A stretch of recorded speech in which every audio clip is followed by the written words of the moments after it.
آ، بسم اللہ الرحمن الرحیم۔ سورہ کہف کے لیے جو سب سے جو اوتھینٹک ریکارڈڈ ہیں بیہقی کے اندر، سنن دارمی کے اندر، اور جس کو جو ہے وہ صحیح بھی بتایا گیا ہے روایت، وہ یہ ہے کہ جو بھی سورہ کہف جو ہے وہ پڑھتا ہے جمعے والے دن یا جمعے کی رات، جس کو ہم لوگ جمعرات بولتے ہیں ایکچولی، لیکن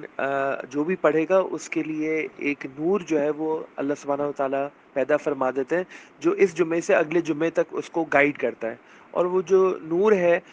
وہ اس کو دجالی فتنے سے بھی حفاظت فرماتا ہے اس کی، کیونکہ رسول اللہ صلی اللہ علیہ وسلم نے جو ہے وہ دجال کے فتنے سے جو ہے وہ حفاظت کے لیے بھی کہا تھا کہ جمعے کے دن جو ہے وہ سورہ کہف کی تلاوت کرنی چاہیے۔ اس کے علاوہ یہ جو اس کی جو گائیڈنگ لائٹ کا پرنسپل ہے وہ یہی ہے کہ جو آخری وقت ہے،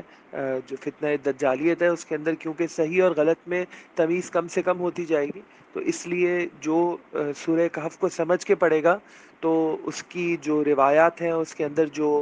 واقعات ہیں، وہ اس کو صحیح اور غلط میں تمیز کرنے میں ہیلپ کرے گی۔ یعنی کہ سورہ کہف کو سمجھ کے پڑھنا بھی بہت ضروری ہے۔ بغیر سمجھ کے پڑھنے میں فائدہ تو ہے، لیکن جو ہے اگر سمجھ کے پڑھیں گے تو اس سے جو اس کے واقعات ہیں،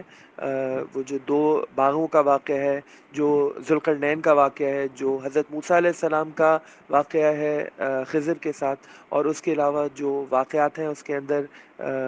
جو مٹیریلزم کو ڈینائی کرنے والے، تو وہ بہت زیادہ ہیلپ کرتے ہیں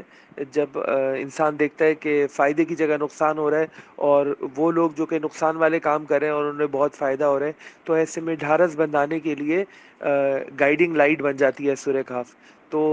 بس یہ روایات ہیں جو نظر سے گزری ہیں، اور روایات بھی ہیں، لیکن میں نے صرف وہ روایت کوٹ کی ہے جو کہ سب سے اوتھینٹک ہے، جو کہ بیہقی کے اندر جو گائیڈنگ لائٹ والی ہے کہ whoever recites سورہ کہف on Friday, there will be a guiding light for him between this Friday and the next۔ انشاءاللہ اللہ تعالیٰ جو ہے وہ